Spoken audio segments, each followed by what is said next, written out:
Philippe et Jean-Yves se rencontrent le 1er juillet 1986 à La Baule. Entre les deux hommes, c'est un véritable coup de foudre. Alors que chacun est marié et père de famille, ils décident de tout quitter pour vivre leur amour. Leur relation démarre sur les chapeaux de roue. Philippe quitte sa région afin de rejoindre Jean-Yves à Saint-Nazaire en octobre 1986. Les deux amoureux profitent de cette idylle pour vivre une seconde jeunesse.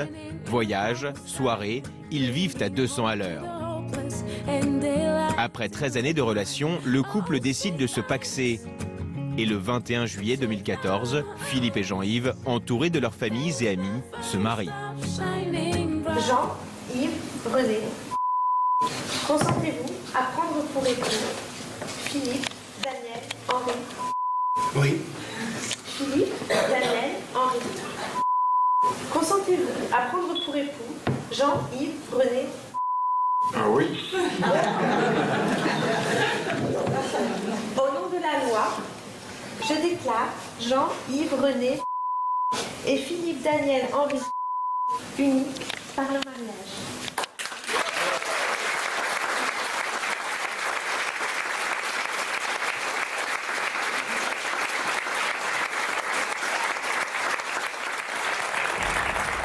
Bonjour à tous. Depuis la loi sur le mariage pour tous, les couples homosexuels sont au cœur de l'actualité. Depuis 2013, 1700 couples du même sexe se sont mariés, un sujet sensible dans certaines familles. Mais Philippe et Jean-Yves ont la chance, eux, d'appartenir à une famille très tolérante, une grande famille qu'ils vont nous présenter aujourd'hui. Bonjour à tous les deux. Bonjour. Merci d'être avec nous. Ça va? Quelques larmes après ces images du mariage, j'imagine? Oui, énormément. Oui. Beaucoup d'émotions. Oui. Ouais. Oui. Toujours très présente. Oui. Bon, vous allez bien? C'est bon? Vous allez pouvoir Oui, affronter cette émission? Bien sûr. bien sûr. Vous êtes heureux d'être là? heureux, oui. Très heureux. On est très heureux. Et nous assumons toute notre vie jusqu'à maintenant. C'est 30 ans de vie commune passés ensemble déjà. 30 ans de vie commune, c'est beau déjà. Alors en 1999, vous avez été le deuxième couple en France à vous paxer. Qu'est-ce que ça représentait pour vous à l'époque de faire cette démarche-là? À l'époque, c'était surtout pour, d'une part, nous protéger, hein, et d'autre part, pour faire avancer un petit peu la société, se faire reconnaître, parce qu'il y a 30 ans, c'est pas ce qui est aujourd'hui. Alors, vous vous êtes mariés il y a 1 an et demi et vous allez fêter cette année vos 30 ans de vie commune. Donc, c'est ce que vous nous disiez en début d'émission. Pourquoi vous avez accepté notre invitation? Mais, parce que on a ce besoin de faire comprendre aux gens qu'on peut être un couple homo et vivre avec une famille unie. Comme un couple hétérosexuel, sans aucune aparté entre le milieu homo et le milieu hétéro. Mais il y a encore des gens qui en doutent de ça? Oui, je pense. Oui, il y en a encore. Oui. Il y en a encore. On a même un couple d'amis anciens qui nous disaient, quand il y a eu la promulgation de la loi, moi je suis contre le mariage. Alors je lui ai dit, pourquoi tu viens à notre mariage? Parce que vous, c'est pas pareil. C'est Frédéric Farigou, notre spécialiste de l'amour, qui est avec nous aujourd'hui. Bonjour Frédéric. Est-ce que vous pensez qu'il y a encore beaucoup de travail pour faire changer les mentalités aujourd'hui en France?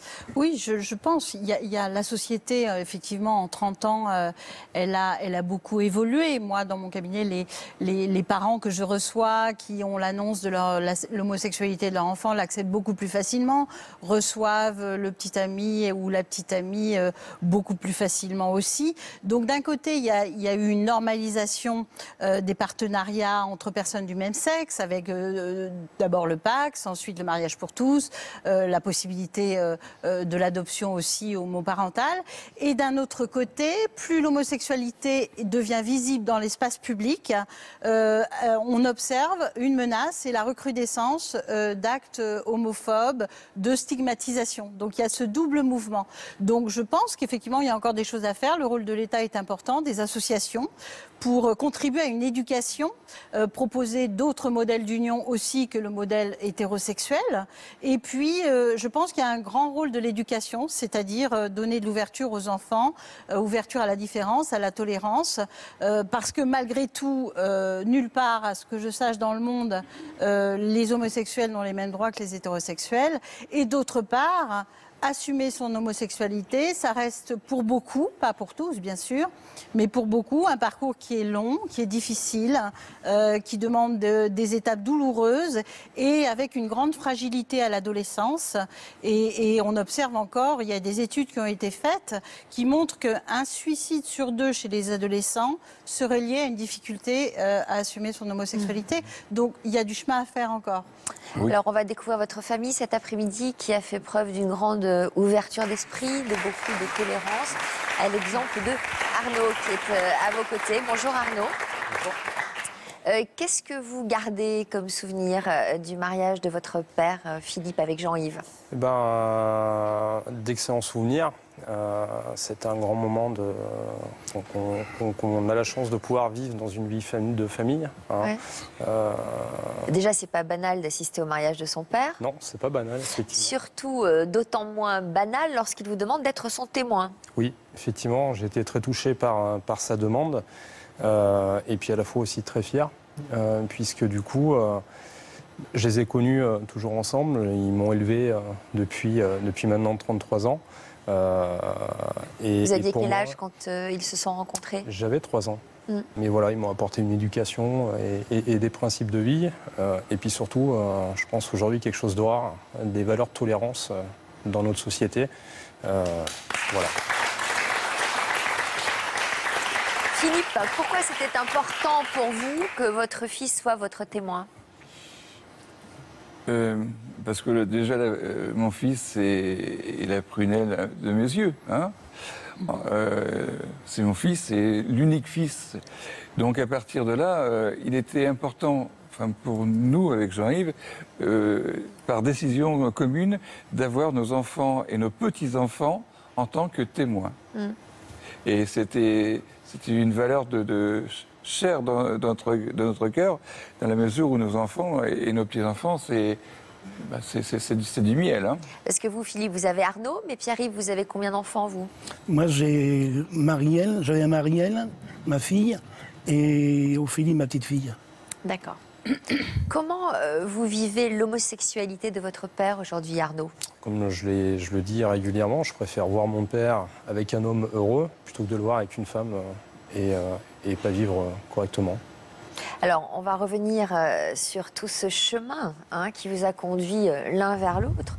Combien d'années avez-vous été mariés avec vos femmes respectives, puisque vous étiez tous les deux mariés? Oui. Alors moi, 5 ans, mais on se connaissait depuis très très longtemps, puisque la maman Sylvie, la maman d'Arnaud, donc mon ex-épouse, nous étions amis depuis notre jeune enfance. Et donc on a toujours été plus ou moins ensemble en fait. Hein. Mais mariés 5 ans. D'accord. Enfin, presque 6 ans. Et Jean-Yves? 19 ans. 19 ans de mariage. 19 ans. Alors c'est en images que nous allons remonter le temps et découvrir à quoi ressemblait votre vie avant, votre rencontre. On regarde ces images et puis on en parle après. Dès l'enfance, le destin de Philippe est tout tracé. Après son CAP, il devient cuisinier à Paris. Jean-Yves, quant à lui, rêve de voyage. C'est donc tout naturellement qu'à 14 ans, il rentre dans la marine et fait le tour du monde. Tous les deux souhaitent fonder une famille.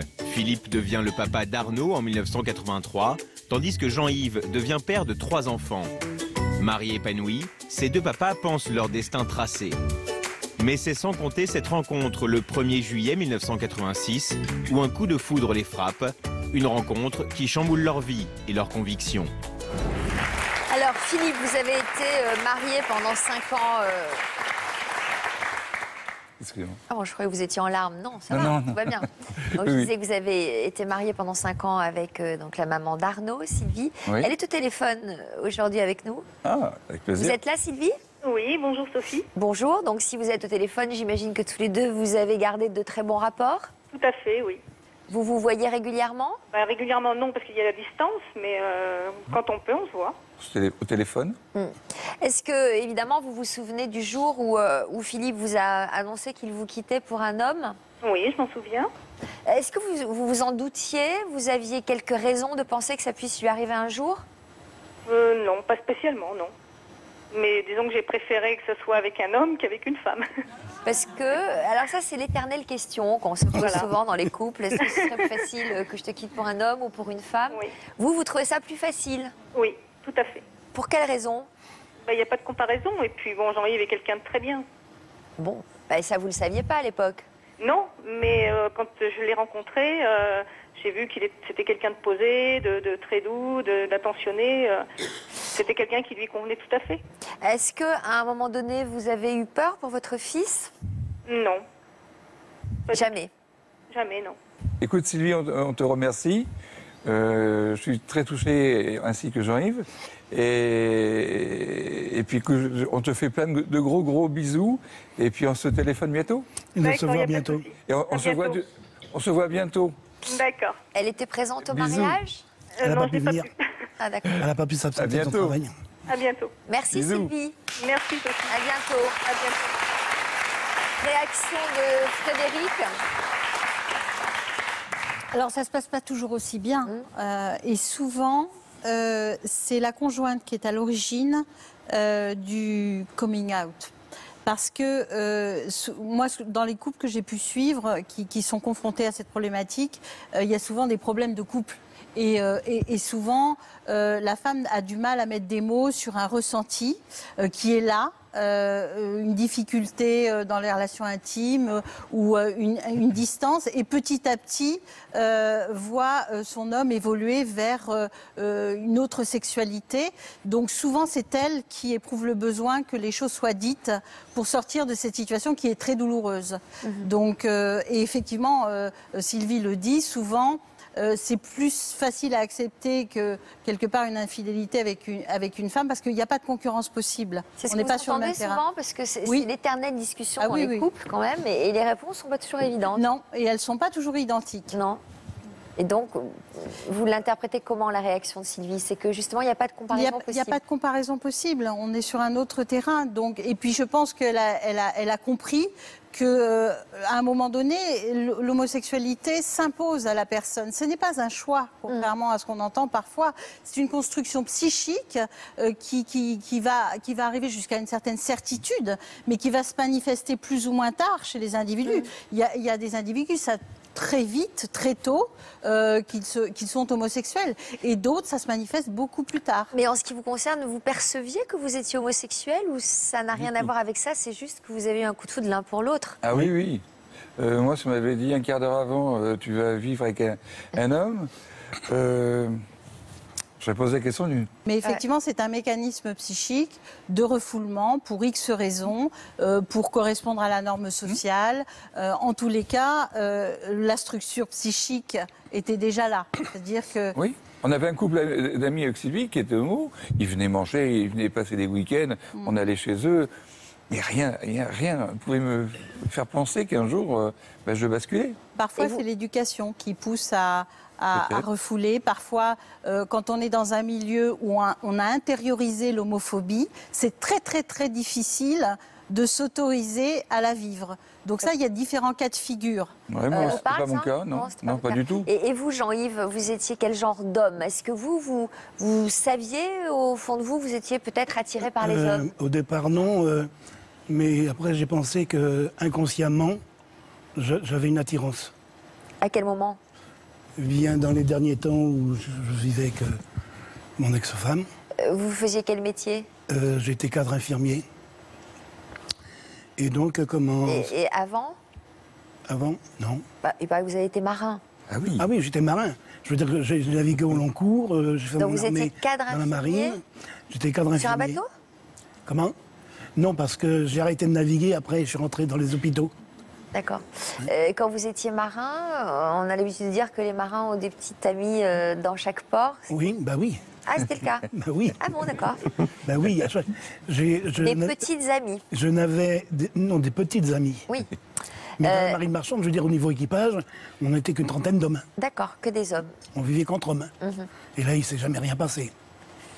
Aucune attirance. C'est beaucoup plus tard. Donc vous avez été marié, je le rappelle, pendant 19 ans. À quel moment vous avez commencé donc à vous poser des questions, puisque vous dites que... Ben, à la fin, le ménage battait de l'aile. Et puis des difficultés psychologiques qui ont fait que je me suis détaché. Je me suis détaché. Et là, c'est vrai que là, j'ai commencé à regarder les garçons. Je regardais les garçons. C'est bizarre quand même de regarder du jour au lendemain les garçons. Oui. Et puis... Non ? C'est un parcours de vie, c'est un cheminement.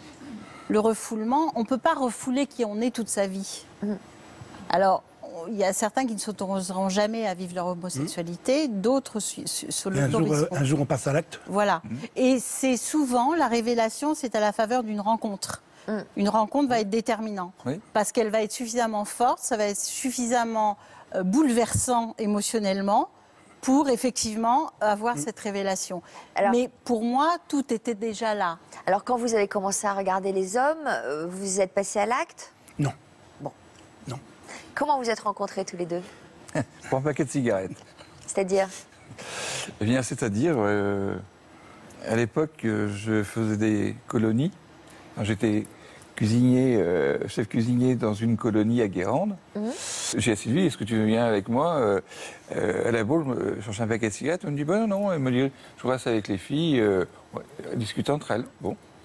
Et puis, ne connaissant pas la boule, je me suis pas trop aventuré, je me suis mis face à la poste, j'ai pris mon argent et comme j'aime tout ce qui est caméra, appareil photo, enfin tout ce qui est photo, j'ai vu un petit magasin qui était sympa de l'autre côté d'un jardinet face à la poste et je l'ai traversé.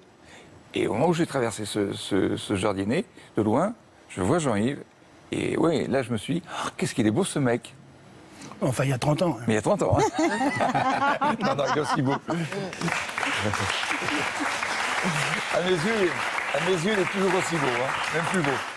Mais alors, mais attendez, vous aviez l'habitude de regarder les mecs ? Non. Mais est-ce que par rapport à d'habitude, quand vous croisiez un bel homme, est-ce que là, cette fois-ci, vous avez senti autre chose ? Oui. Quoi ? Ben, je sais pas, une bouffée de chaleur. Coup de faute. Une bouffée de chaleur ? Ouais. Ah, ouais. ça arrive aux hommes aussi ? Eh ben oui. Oui. Non, mais vous savez, le coup de foudre qui vous prend et... Des papillons, des... Ouais. Et puis, en fait, on s'est suivis. On passait un devant l'autre. Puis à un moment, j'en ai un peu marre. Et puis, je me suis assis devant un petit muret devant la poste. Et puis, j'ai dit, écoutez, on a sûrement des choses à se dire. Mais... Et vous aviez remarqué ? Oui, je l'avais croisé, je l'avais regardé. Vous l'aviez trouvé bel homme aussi ? Oui. Vous avez aussi bien, éprouvé des papillons, des bouffées de chaleur, quelque chose, des poils qui se redressent ? Pas vraiment, parce que j'ai eu beaucoup de difficultés à l'aborder. Je crois que s'il ne m'avait pas abordé, ben on Mais serait vous partis aviez envie chacun de leur l'aborder ? côté. Et j'avais envie, oui. J'avais envie et je lui ai demandé qu'on puisse marcher au bord de l'eau sur la plage. On a discuté pendant presque 2 heures. 3 heures, oui. Et puis moi, sur le lendemain, enfin 3 jours après, je partais en Corse. Et je lui ai dit, est-ce qu'on peut se revoir ? Mais est-ce qu'il s'est passé quelque chose de... Non. Un petit rapprochement physique ? Ah oui, un sur la bisou. plage, il y a eu le gros bisou, le premier bisou, en fait. Hein. Sur la bouche ? Oui. Et alors là, c'était... Voilà, là, ça doit faire un drôle d'effet quand même. Ah oui, bah c'est... Un mec, quoi. C'était une belle boule de glace qui fond au soleil. Hein. Ah, depuis le temps qu'on a. Une belle boule de glace qui fond au soleil. Mais est-ce que Bon. pour l'imaginer, hein. Frédéric, est-ce qu'on peut analyser cette métaphore ? Je ne m'y hasarderai pas. Non, mais je veux dire, c'était le bien-être, c'était le... Oui, vous avez fondu. Là, je me suis pas posé de question. Je me suis pas posé la question. Vous aviez la moustache ? Oui, toujours. Non, mais je me dis que quand même, ça doit faire un drôle d'effet d'embrasser une moustache quand on n'est pas habitué. Non ? On ne s'est pas posé la question. Non. Non ? Non, sur le moment, non. Je sais pas, quand on est habitué à embrasser une femme, tout d'un coup on embrasse une moustache, c'est pas la même chose. Non, c'est vrai. C'est vrai. Je vous l'accorde. Mais là, on ne s'est pas posé la question, en fait. Je crois que le coup de foot, c'est ça, en fait. Hein. Oui. Il peut y avoir n'importe quoi. Les moustaches, on les sent pas et on les voit pas. Non, mais c'est ça, ce qui est fou, c'est qu'à aucun moment vous vous êtes dit mais c'est un homme, qu'est-ce qui m'arrive? Non, c'est après. C'est ça. À ce moment-là précis, vous n'y pensiez même pas. Ah, oui. C'était juste le bien-être d'être ensemble. Oui, et en toute honnêteté, eh bien, vu que ça a été si bien que ça, on a recommencé. Hein? Mais voilà, c'était le coup de foudre. Et vous, Jean-Yves, comment vous avez vécu Moi, ça m'a fait du bien parce qu'il y avait très longtemps que je n'avais pas été embrassé. Ah ouais. Et vous étiez bouleversé? Les jours qui ont suivi, je me sentais un peu culpabilisé. Culpabilisé? Oui. Je me dis, tu y pensais et maintenant tu es passé à l'acte. Ouais. Tu viens de voir ce mec que 2 fois et tu as envie de le revoir et tous les jours tu penses à lui. Donc il fallait que je fasse un petit travail là et un peu de tri. Et on passait des heures et des heures au téléphone. C'est un chamboulement complet. À partir du moment où c'était refoulé auparavant, là, vous passez à l'acte. Donc, c'est un bouleversement émotionnel complet. Ça bouscule tous vos repères affectifs, sociaux. Il y a tout qui est balayé. Donc, forcément, vous êtes chamboulé. Et la réaction, vous l'avez eue après, a posteriori. Voilà. Sur le moment, vous avez vécu l'intensité de cette rencontre, mais vous avez réalisé ce qui se passait seulement après. Et toutes les implications que ça avait pour vous aussi dans l'évolution de votre vie affective. Oui. Tout à fait. Oui, puis il y avait, on était papa, si on était seul. Oui. On est seul, on fait ce qu'on veut, je veux dire. Mais là, on était mariés et en plus on avait des enfants. Donc, mais malheureusement, non, heureusement, je crois que ça passe au-dessus. Le coup de foudre est passé au-dessus de tout, hein, ça c'est clair. Mais c'est vrai que le retour du bâton n'a pas été très bon à Paris. Parce qu'il a fallu l'assimiler. Hein. C'est ça. Et quelquefois, on avait l'impression qu'il fallait justifier. Oui. Et puis il y a 30 ans, c'était pas comme aujourd'hui. Et puis c'est quand même une remise en question totale de votre sexualité. Je sais pas, on se dit comment ça se passe. Je peux vous assurer que quand vous êtes au lit avec un homme, ça vous change d'une femme quand même. Ah bah, j'imagine. D'où ma question à propos de la moustache. Voilà.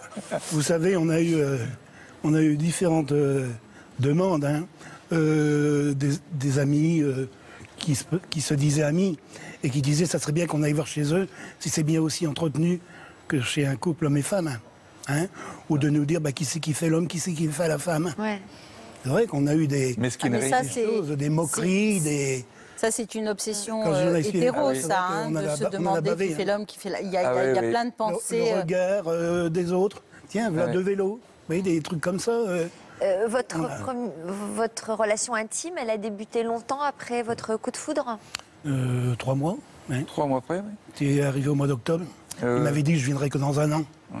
Et puis en fin de compte, 3 mois après, il sonne à ma porte. Oui, j'ai trouvé du boulot à Saint-Nazaire et puis Il est plus reparti. Je suis bien reparti. Pourquoi vous avez mis 3 mois à vous revoir en fait pendant 3 mois, vous avez parce hésité? Que moi, d'une part, moi étant à Saint-Nazaire et lui à 500 km, on avait chacun son activité de chaque côté et des petits week-ends, c'était pas facile. On avait réussi à se voir une fois chez un ami et passer un week-end ensemble. Et je crois que là, ça a été vraiment la première fois où ça a démarré. Mais pendant ces 3 mois, vous étiez encore mariés tous les deux. Oui. J'imagine que vous n'aviez pas encore pris de décision. C'était une sorte de double vie. Oui. Ah non, mais c'était la décision était prise. Moi, la décision était prise aussi. Ah ouais, Les démarches judiciaires étaient entamées. Oui, non, je crois que c'était... Mais même pendant les 3 mois avant de vous revoir? Oui. Vous étiez toujours avec Sylvie? Oui. Mais vous aviez pris la décision? Oui, parce que c'était... J'y trouvais pas d'autre issue. Je voulais pas la faire souffrir, déjà d'une, parce qu'elle ne méritait pas. Et je voulais pas faire souffrir non plus Arnaud. Mais il fallait c'était compliqué de passer... J'imagine. Vous, Oui. vous étiez angoissé? Complètement. Vous aviez des crises de migraine? Ouais, j'ai fait jusqu'à une crise de tétanie. Ouais. Et c'était Compliqué compliqué, oui. de choisir. Ouais. Et puis il y a eu un moment où il a fallu... on a remonté la pente, on s'est dit, on n'a pas... il faut... Donc, Jean-Yves m'a remonté le moral et il m'a pris sur ses épaules, il m'a dit, écoute... Et puis après, c'était Jean-Yves. Donc moi, j'ai fait l'inverse, en fait. Hein. Ça s'est passé en 2 étapes.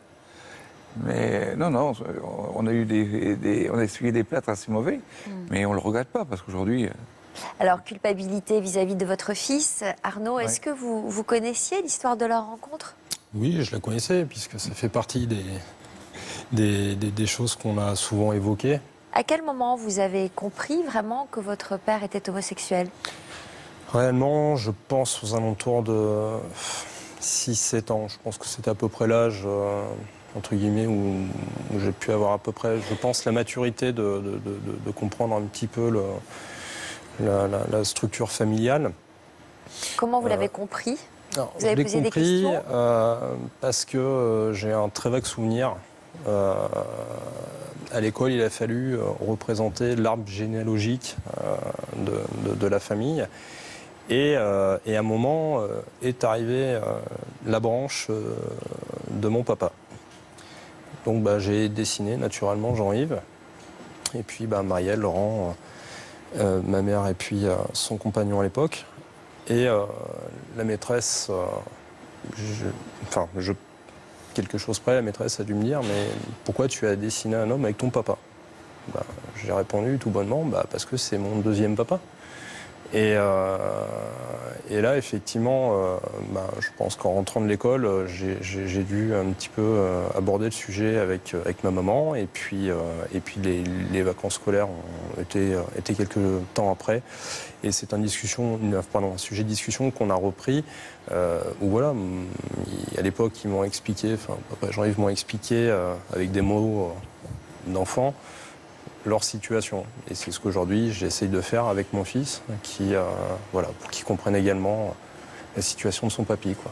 Vous vous souvenez, Philippe, évidemment, de ce moment-là, Oui. des mots que vous avez utilisés? Vous deviez redouter ce moment? Ou au Oui. contraire, vous l'attendiez avec impatience? Je l'attendais avec impatience. Je le redoutais, mais je l'attendais avec impatience, parce que c'était aussi une étape d'avancée dans notre vie. Ouais. Mais c'est pareil, on ne savait pas s'il l'avait compris. Il l'avait compris à sa façon, mais il faut trouver les mots justes, pas trop durs. Et Vous le considériez vraiment comme votre deuxième papa, Jean-Yves? Oui, tout à fait, puisque tous les deux, ils m'ont apporté une éducation. Aujourd'hui, d'ailleurs, je l'en suis très connaissant, puisque ils m'ont apporté des valeurs. Tous les deux aussi autoritaires tous les l'un deux. que l'autre? C'est pas de l'autorité, c'est vraiment déjà une affection paternelle, et puis des valeurs de la vie qui sont utiles tous les jours. Ne serait-ce que assumer et affronter. Je veux dire, aujourd'hui, il est très facile de jouer la politique de l'autruche devant n'importe quel problème, et puis attendre que les choses viennent toutes seules. Or, c'est un petit peu les valeurs qui m'ont apporté, c'est-à-dire lorsqu'il y a un problème ou lorsqu'il y a un regard, un jugement, il faut l'affronter, et puis soit les gens acceptent, tant mieux, soit ils ne l'acceptent pas, tant pis, quoi. Mais c'est pas à moi de changer pour eux. Frédéric, choisir des mots pour expliquer aux enfants, c'est pas facile. Je ne sais pas si vous avez utilisé les mêmes mots, ceux que vous aviez entendus enfant, pour en parler aux vôtres. Alors, j'ai pas employé les mêmes mots parce qu'aujourd'hui, effectivement, l'homosexualité est beaucoup plus démocratisée, on va dire, qu'il y a 30 ans en arrière. Donc mon fils en plus 5 ans et demi et pose beaucoup de questions mais sur tout sujet, donc c'est parfois même compliqué de lui répondre, mais voilà, donc il comprenait, on a essayé de lui apporter cette réponse avec ma conjointe, parce que papy parrain. Pourquoi papy parrain? Parce que... Il y en a un qui l'appelle papy, l'autre parrain. Alors non, c'est papy et papy parrain, puisque c'est Jean-Yves, on a fait... son parrain. C'est son parrain. Et d'ailleurs, il est très attaché parce que malheureusement, on habite à 600 km, donc c'est vrai qu'on ne peut pas se voir comme on voudrait régulièrement. Donc on essaye de profiter les uns des autres le plus possible dans l'année. Malheureusement, les activités professionnelles font que c'est pas toujours évident. Mais voilà. Alors, Bien ce garçon. Très bien. Vous l'avez bien réussi. Merci beaucoup. Merci. Mais voilà, donc vous lui avez dit quoi alors? Alors on a essayé de lui expliquer que dans la vie, eh ben, il y a des garçons qui aiment les petites filles aiment les garçons, et puis parfois, les garçons aiment les garçons, et puis les filles aiment les filles. Mais c'est pas pour autant que c'est mal. C'est voilà, c'est le choix du cœur qui fait. Comment il a réagi? Ma foi, je sais pas réellement si on peut dire qu'il a réagi, parce que pour lui, tout comme moi, à 3 ans, c'est normal. Il les connaît. Il n'y a pas d'a priori. Donc, il y a pas, voilà, c'est une réalité dans laquelle il vit. Non, parce qu'il nous a fait... Il y a de l'amour, voilà. Donc les enfants n'ont pas ces a priori. La dernière fois que nous sommes vus, c'était à l'heure des fêtes, là. Et il était entre nous deux, assis face à nous, comme ça, à l'envers. Et à un moment, il s'est levé comme ça. Et il a pris son parrain par la tête, et il m'a pris par la tête, et il nous a obligés à nous faire un bisou. Puis il s'est mis à rire. On va dire, faites-le. Et jamais, c'est vrai que nous, on s'est embrassés devant les enfants, ou se tenir la main. Non, c'est... Pourquoi? C'est des règles qu'on s'est données. C'est des règles que l'on s'est données. Mais vous l'auriez fait avec une femme? Eh oui. Oui, je l'aurais fait avec une femme, c'est vrai. Mais là, maintenant, on se l'autorise un petit peu plus dans des occasions. Face à des enfants, moins. D'ailleurs, même... C'est quoi? Par peur de les choquer? Par peur de provoquer? Oui. Choqué, non, parce qu'il a tout à fait compris. Mathéo, c'est un petit qui comprend très... Lui, il a tout à fait compris que vous étiez totalement. un couple amoureux, que vous étiez un couple. Voilà. Donc il ne se pose pas de question de savoir si c'est bien ou si c'est mal. Donc je pense que c'est important de ne pas le transmettre. Parce que sinon, on entretient l'idée qu'afficher son homosexualité, c'est quelque chose de mal. Voilà. Or, ce qui est important pour moi, je trouve, de transmettre aux enfants, c'est de dire que ce n'est pas un choix. C'est une évidence qui s'impose à certains, qu'ils préfèrent un partenaire du même sexe.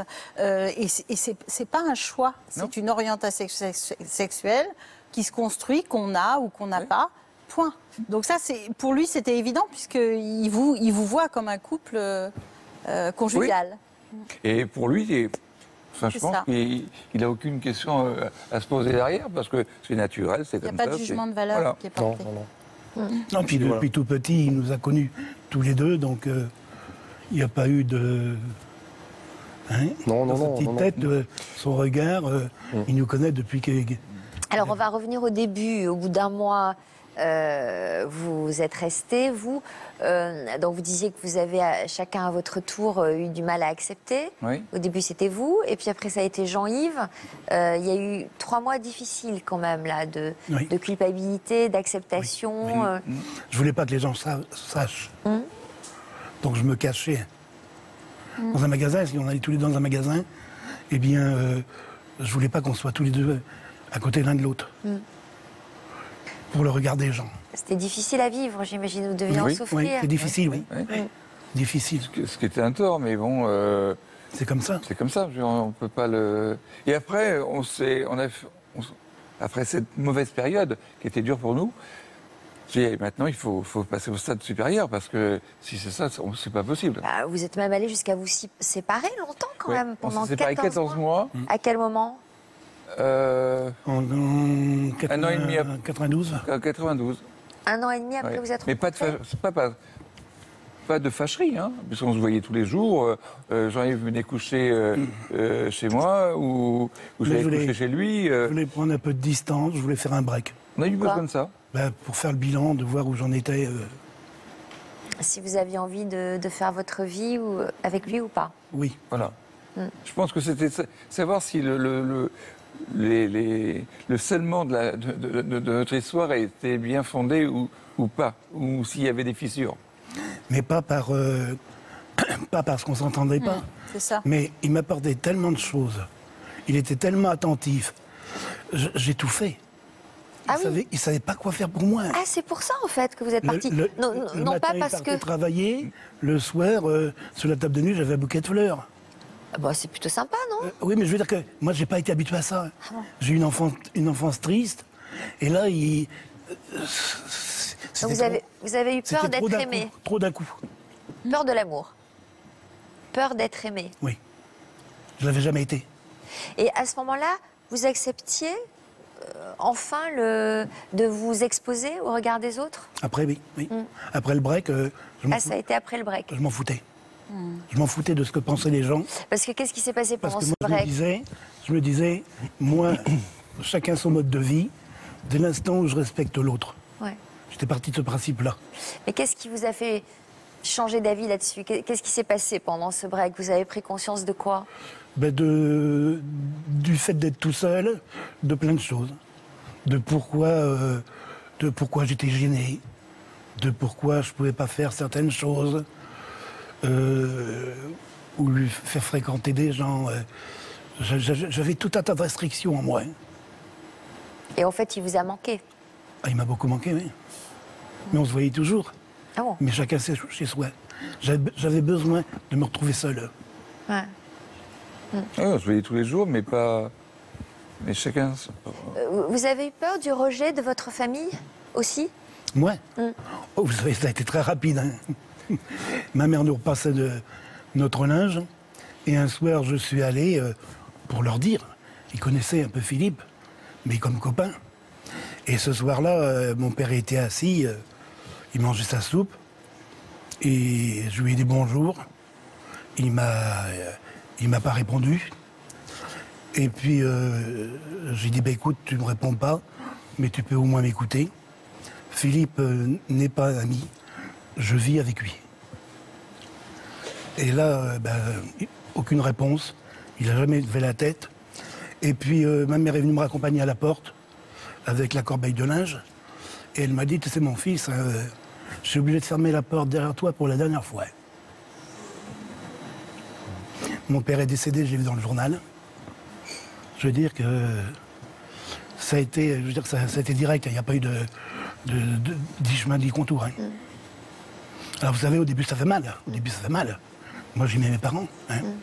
Et puis après, je me suis dit, il faut laisser le temps au temps. Et en laissant le temps au temps, je me suis libéré de ce rejet. Mais vous n'avez jamais revu vos parents? Non. Votre père? Non. Ma mère, au dernier moment, avant de mourir, m'a réclamé. Je ne voulais pas y aller. Et c'est Philippe qui m'a dit, si, il faut que tu ailles. Combien de temps après? 17 ans. Oui. Ouais. 17, 18 ans après. Je ne l'avais pas reconnu. J'avais quitté une mère qui était assez coquette, etc. Et j'ai retrouvé une grand-mère sur son lit de mort. Ça, c'est des ruptures extrêmement douloureuses, mais votre amour était plus fort. Oui. Oui. Est-ce que vous pensez que votre père avait compris avant que vous ne lui en parliez? Je pense. Il s'attendait. Le fait qu'il vous ait pas un dit jour ou bonjour. l'autre, il s'attendait à la question. Ouais. Et à chaque fois, je repoussais. Ouais. Je dis, non, je le dirai la prochaine fois. J'avais un peu de mal. Et comment le dire? Ça, c'est une situation extrêmement douloureuse. Oui, c'est poignant, mais ça éclaire quand même, voyez, votre parcours. Parce que pourquoi vous avez eu autant de doutes, pourquoi ça a été un cheminement si difficile, c'est parce que vous aviez intériorisé cette homophobie. Elle était là, dans votre univers familial, et elle s'est manifestée par ce rejet. Mais vous l'aviez intériorisée. C'est pour ça que ça a été difficile d'assumer, de la vivre, de vous questionner longuement pour savoir si c'était ça votre chemin. Et à un moment donné, il vous a fallu à la fois tout ce temps pour dire j'accepte l'amour de cet homme, mais aussi j'accepte de vivre de cette manière et j'accepte d'être qui je suis. Et à ce moment-là, vous avez été capable de l'affirmer à votre famille au prix de ce rejet. Mais c'est indispensable, sinon on ne peut pas exister vraiment. Et on est aussi en grande souffrance si on se renie pour correspondre à la norme sociale. À un moment, c'est insupportable au niveau de l'individu. Je me souviens que la veille de sa mort, j'étais allé voir ma mère en gériatrie et elle m'a dit « tu m'as beaucoup manqué ». Aujourd'hui, vous avez qui autour de vous? J'ai ma fille, j'ai Arnaud, c'est un peu les deux frères et sœurs. le frère de cœur à ma fille, mes petits-enfants, Alexandre et Ophélie, la maman à Philippe, Laurent, le mari de ma fille, Alors, et Laurent, puis quelques amis. Laurent, c'est votre gendre. Votre Gendre, oui. fille n'a pas pu se libérer aujourd'hui. Si, il est là. Non, mais votre Marielle fille- n'a pas Marielle n'en a pas pu. Mais votre gendre, en revanche, lui, est venu. Oui. Il s'appelle Laurent.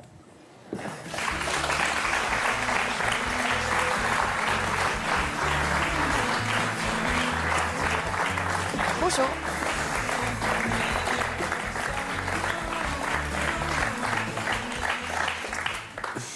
Laurent qui est totalement ému. Un petit peu, oui. Et alors pourquoi? Parce qu'avec eux, je suis toujours ému. Pourquoi? Parce que c'est vraiment génial de les connaître, quoi. Ouais. Et ça fait 22 ans que ça dure. Qu'est-ce qui vous touche chez eux? Leur sincérité, leur générosité, ils sont vraiment formidables, quoi. J'ai pas de belle-mère, mais j'ai de beaux-pères. Vous l'avez ressenti dès le début, ça? Ah oui, oui. Parce que vous avez connu Marielle, la fille de Jean-Yves en 1900. Ça va aller, Voilà, Jean-Yves c'est- voilà, t'es sensible. Hein. Après. Vous voulez un petit mouchoir? Non, c'est bon. Merci. Ah ben vous en avez un. Vous répondez à tous ses besoins. Oui, oui. Hein. Voilà. Voilà, hop, un petit mouchoir. Vous l'acceptez aujourd'hui qu'il soit attentionné? Oui. Vous ne pourriez plus vous en passer. Ah non, ça me manquerait. Vous avez accepté l'amour et les signes de l'amour? Oui. Ça y est, c'est accepté ça. Oui. Vous faites des petits cadeaux tous les deux? Ah oui. Ah oui, souvent. Alors, donc vous avez connu la fille de Jean-Yves en 1993. 93, c'est ça. Elle vous a tout de suite parlé de la situation de son père? Qu'est-ce Non. qu'elle vous a dit? Non, parce qu'à l'époque, c'est justement là où ils avaient fait un petit break. Donc, son père était dans son appartement. Et puis, c'est vrai que ça arrivait souvent que je voyais Philippe. Et donc, on me l'avait présenté comme un bon ami, quoi.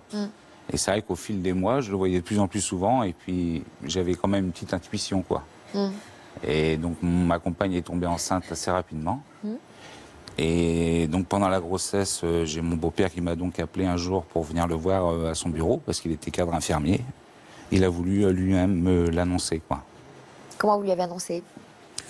Ben, je crois que simplement, Oui, ça a été... il me ouais, semble que c'est je vrai. lui ai dit, Laurent, je t'ai fait venir à mon bureau, en dehors de Marielle, parce que je voulais te parler tout seul. Et je lui ai dit, tu sais, Philippe, c'est pas un copain, je lui ai dit. Hein. J'avais déjà un petit peu deviné aussi. C'est pas un copain, vrai. on vit ensemble. Mm. Mais t'as pas été surpris? Non, non. Non, parce que j'avais quelques doutes quand même, quoi. Et puis c'est vrai qu'en plus, au même moment, c'est le fait du hasard, j'ai eu un peu enfin, ça s'est passé dans ma famille. Donc c'est vrai que ça m'a Le vraiment... même cas dans votre famille? Le même cas, Ah bon? Mm. Après des années de mariage, comme ça? pareil, avec 2 enfants. Ah bon? Donc c'est vrai que c'était vraiment un quiproquo qui a fait que, voilà, quoi, Ouais. ça s'est passé en même temps. On vous voit sur cette photo, vous êtes souvent habillés de la même manière, tous les deux? Non. Non, c'était au mariage, ça. Mais choisi les mêmes chemises. Non, Ah, il y a mais une je vous ai époque, vu, oui. je vous ai vu sur plein de photos habillés de la même manière. Oui, ça arrive, oui. Ah. hein. Oui, alors ça, En Tunisie. c'était en Tunisie, dans les débuts, là. Et on voyait le côté svelte de l'époque, et là, un peu plus rond. Et pourquoi vous habillez pareil pour vraiment justement afficher votre couple? Oui. Voilà. Et alors, et je vois le tatouage là, il y a au même endroit, il y a une signification particulière? Le signe de zodiaque à chacun. Ah, c'est votre signe de zodiaque. Parce que Jean-Yves est lion ascendant taureau, et moi je suis taureau ascendant lion. Oula ah. Alors Laurent, Oui. donc rapidement vous avez fait la connaissance de Philippe. Oui, assez souvent. Et puis c'est vrai que moi, je me rappellerai toujours le jour après, quand je suis rentré à la maison, que mon épouse se doutait, enfin ma compagne, donc Marielle, que j'étais au courant. On s'est rien dit et elle a pleuré. Elle savait que je savais. Parce qu'elle avait peur que je la quitte, quoi, parce que j'avais appris que mon beau-père est... Ah bon? Bah oui. C'est dingue, Elle était enceinte, donc elle avait peut-être un peu peur de ça, quoi. incroyable. Ça a été... je me rappellerai toujours de ce jour-là, en tout cas. Ça peut arriver, ça, Frédéric? Vous avez entendu ce genre d'histoire ou on Non. peut quitter quand même? Non, mais ça peut aller. je pense que c'était ses propres peurs à elle, sa propre difficulté d'assumer peut-être cette situation, la difficulté à en parler. Donc forcément, peut-être la honte qu'elle pouvait vivre par rapport à ça. Du coup, la difficulté de l'assumer avec son futur Oui, parce qu'elle conjoint. n'a pas pu me le dire elle-même, Oui, quoi. c'est ça. Alors, vous avez 2 enfants, vous, Oui. Laurent.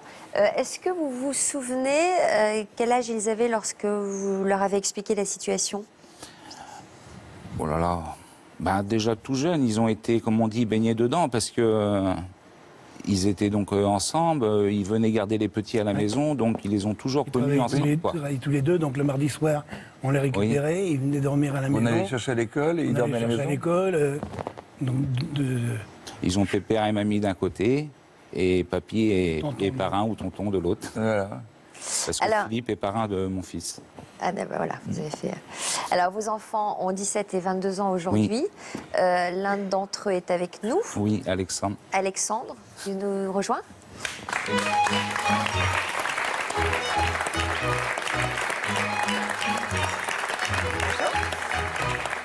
Alexandre, qui a 17 ans. Comment vous vivez la vie sentimentale de... Alors comment vous les appelez? Bah, Papy et parrain? papier parrain. Ouais, mais Papy et parrain. c'est pareil, c'est. Voilà quoi. Comment vous vivez tout ça? Bah, très bien, franchement, ouais, c'est. Pour moi, c'est. Ouais, c'est bien. Bon. Très fier. Est-ce que vous avez déjà entendu des réflexions blessantes à leur propos? Non, pas spécialement, non. Non. Qu'est-ce que vous partagez avec eux? Avec papy et parrain? Beaucoup de choses très proches. Des vacances. Beaucoup Ouais, de des vacances. vacances. On a fait beaucoup de vacances ensemble, ça c'est des souvenirs aussi. Ouais. Ouais, c'était génial, c'est vrai que... Et puis bah, forcément les repas de famille, tout ça. Quoi. On se voit tous, aussi bien ma famille de mon côté, ils sont majoritairement hétéros, et que mon beau-père.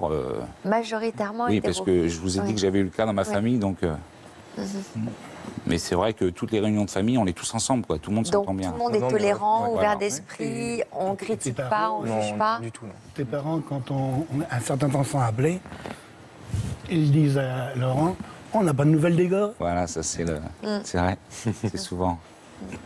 Mais c'est vrai qu'Alexandre, on l'a eu tout petit, d'ailleurs.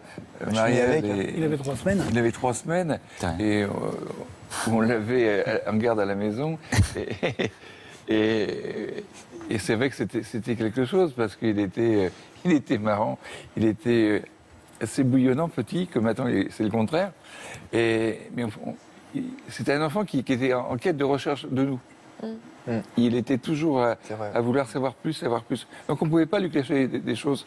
Et des fois, on était obligé de dire à ses parents, le soir, ben voilà, il y a eu ça, il y a eu ça. Donc on a fait exactement la même chose qu'on a fait pour... Petit, un jour, on était à table et puis il chahutait avec son assiette. J'ai tapé sur la table et je lui ai dit, non, Dieu, qui est-ce qui commande ici? Il me répond, papy tonton. Quelque temps après, son père tape sur la table, qui c'est qui commande ici? Papy tonton. Parce qu'à l'époque, j'étais pas encore son parrain. Donc finalement, pour vous, le plus important, c'était la vie de famille. Jamais vous n'avez fréquenté le milieu homosexuel, Ah, pas du tout, on le fréquente pas du tout. le milieu festif, Non, non. besoin d'avoir d'autres Non, rencontres, non, etc. C'était non, pas votre non. problème. C'est pas du tout... Non, non. Puis on le recherche pas. On vit une vie simple. Oui. Non, parce que c'est un milieu...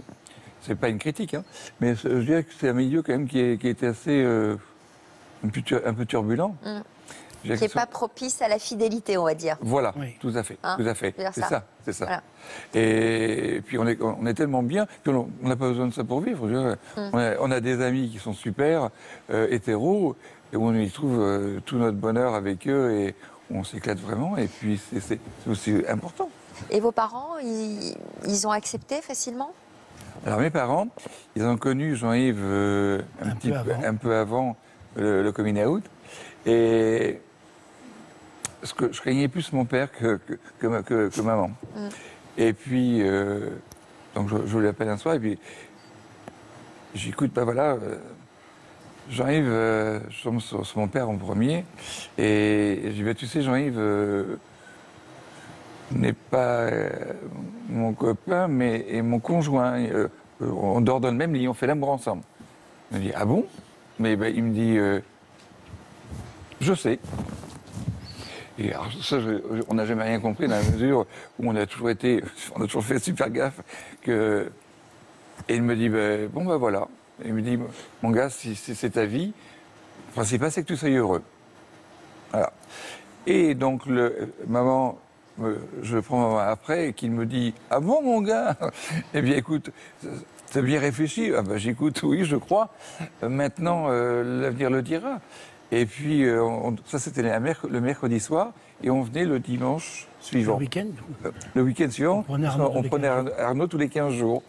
Et là, on était plus ennuyés, nous, que mes parents, en fait. Gêné, oui. Gênés. Et puis, mon père dit à Jean-Yves, écoute, si je vais te féliciter, je te féliciterai. Si je vais t'engueuler, je t'engueulerai au même titre que je le fais avec mon fils. Maintenant, tu prends ou tu prends pas. Tu prends ? Bon, oui, je prends. Eh bien, c'est très bien. Ils allaient à la chasse ensemble, ils faisaient beaucoup de choses ensemble. Ouais. Ouais.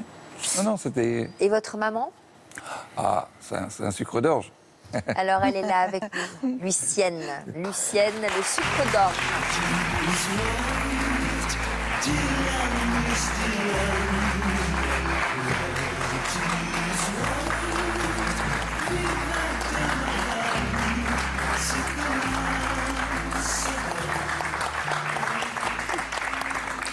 Bonjour Lucienne. Bonjour. Alors vous avez écouté derrière la porte. J'ai tout suivi. Donc il y a combien de générations là sur ce plateau? Une, Quatre. deux, oui, quatre. Oui. 4 générations. Oui. Donc Lucienne, vous aviez compris avant qu'il ne vous en parle? Non, on ne savait pas parce qu'il était parti, donc il était sur Saint-Nazaire, et puis on ne savait pas. Puis un jour, il est venu, un week-end, et puis il dit, ben, maman, papa, j'ai quelque chose à vous annoncer. Donc il nous explique le cas. Ben, mon mari dit, ben, d'accord, mais moi je veux en faire la connaissance. Et puis donc il est venu 8 ou 15 jours après. Non, c'était le mercredi et ça s'est passé le dimanche. Et puis il n'y a pas eu de problème, vous voyez. Ça vous a pas Non, choqué? bah non, c'était sa vie comme ça, c'était sa vie comme ça. Qu'est-ce que vous voulez? Par rapport aux autres, à vos copines et tout ça? Bah, au départ, mais après, non. Puis au contraire, maintenant, il n'y a rien de trop. Oh non, on est bien reçu partout, il vient. Pour moi, c'est mon fils maintenant, il s'occupe de moi et tout, c'est super. Puis pour moi, c'est 2 ans, j'ai 2 fils maintenant. C'est vrai, vous entendez très bien avec Jean-Yves. Ah oui, très très bien. Ah oui, très gentil Ils sont avec très moi. complices tous les deux. Oui, il s'occupe de tous mes papiers. Maintenant, alors ce que j'ai maintenant, 90 ans, alors. 90 ans quand? 90 ans aujourd'hui. Non. 90 ans aujourd'hui. Bravo, elle est en pleine forme. Juste un petit problème de hanche? Oh, ça va, non, c'est là, parce que j'ai travaillé jeune et puis D'accord. Bon, alors 90 ans aujourd'hui, on peut pas rester comme ça. Ah oui. Hein, ça se fête. Ah bon, en fait? Bah oui, allez, on va faire un gâteau. Je m'en doutais.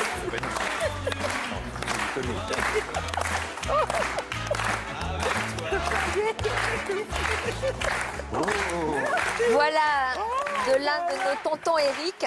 Voilà, avec les 90 ans. Oh, c'est gentil. Un peu plus sous les bougies, là. Bravo, Lucienne.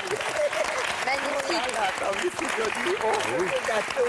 Il faut le retirer. Joli ce gâteau, 90 ans.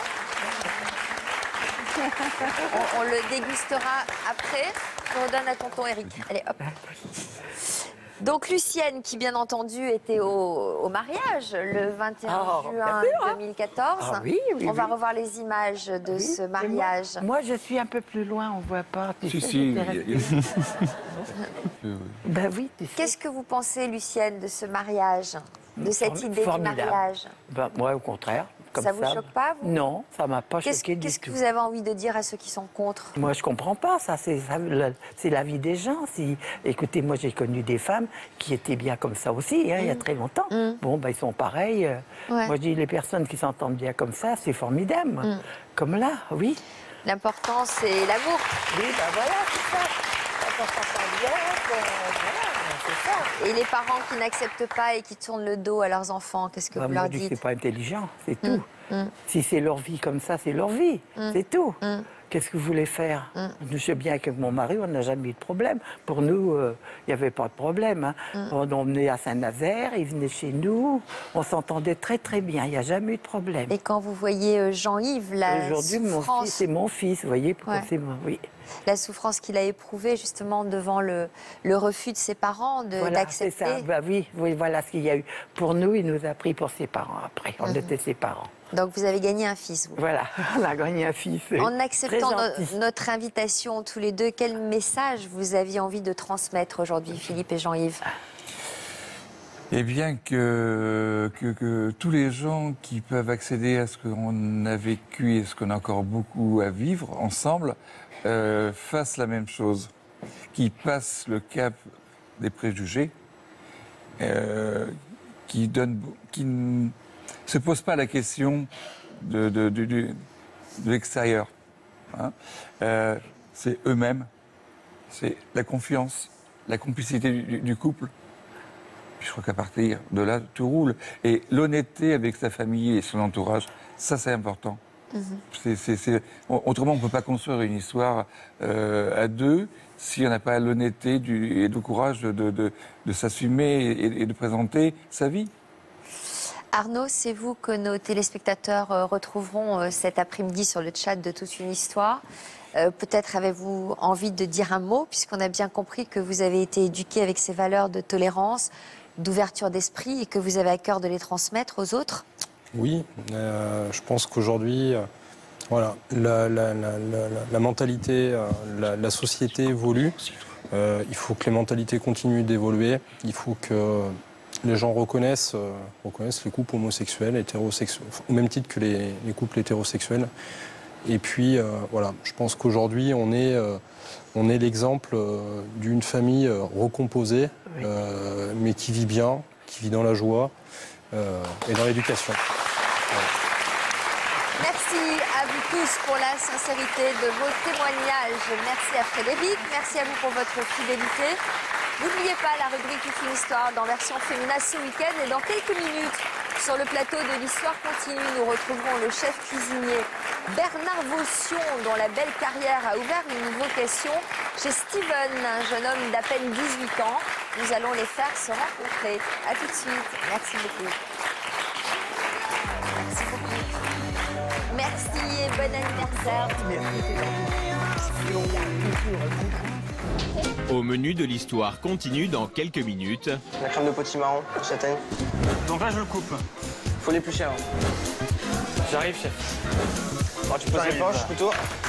Mais heureusement, au fourneau, il n'y aura pas que Renaud. Ça fait les bras. Ouais. Nous retrouvons aussi Bernard, ancien chef de l'Élysée. J'ai commencé avec M. Pompidou jusqu'à M. Hollande. Le plus gourmand de tous. M. Chirac avait vraiment un très bon coup de fourchette. Qu'est-ce que ça vous inspire, le couple Obama? Avec des confrères chefs, le chef de la reine d'Angleterre par exemple, on a été invité à déjeuner à la Maison-Blanche. Des anecdotes savoureuses à déguster dans un instant dans l'Histoire continue. Demain, juste après l'émission, vous avez rendez-vous pour un chat en direct avec le docteur Laurent Carilla. Il n'y a pas de drogue douce, il n'y a pas de drogue dure en fait. Il y a une nocivité du cannabis qui existe et elle est d'autant plus importante qu'on est jeune. Drogue, dépendance, notre psychiatre spécialiste des addictions répondra à toutes vos questions. Alors connectez-vous dès 15h30 sur le site de France 2, rubrique Toute une histoire. Je suis aujourd'hui enfermé dans une cage. Je dois sans cesse trouver un peu d'argent pour payer celui qui me séquestre. Plus les jours passent, plus les prix augmentent. Et moi, comme un con, j'aime rester enfermé. C'est une sorte de plaisir, ça devient mon quotidien. J'en deviens même dépendant. Même si ça nique ma santé, je m'en fous. Bientôt, au sommaire de Toute une histoire. Je suis tombée dans l'addiction de la drogue, donc le cannabis. À 16 ans, j'ai acheté mon premier gramme de coke. Le cannabis, au départ, j'ai fumé pour faire comme les autres. Montrer que je fumais, ça faisait le mec cool, on se moquait plus de moi. Teddy, Adam et Myriam ont perdu le contrôle. On rentre dedans et on peut pas, on n'arrive pas à s'en sortir en fait. Au début, c'était une fois dans la semaine, puis après, c'était tous les jours.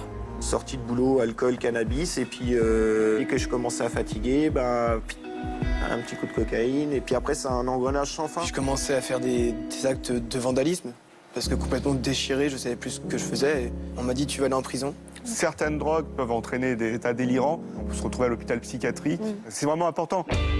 Depuis, ils ont trouvé la force de se défaire de leurs addictions. Ça a été un déclic suite à un accident de voiture en fait. J'ai bu à peu près entre 2,5 litres et 3 litres de bière. J'aurais pu rester, j'aurais surtout pu tuer quelqu'un. Exactement. Et le choc de l'accident, ça a suffi à me mettre un gros frein. Chez des amis, on a commencé à fumer des joints. Enfin, j'avais le cœur qui palpitait, enfin, j'arrivais plus à respirer. Du coup, les gens m'ont emmené dehors et en fait, j'ai perdu connaissance. Je me suis dit, faut que j'arrête. Aujourd'hui, ça fait 2 ans que je suis sobre. J'ai plus une vision de mort, j'ai une vision de vie et de bonheur et je m'aime pas pour ça.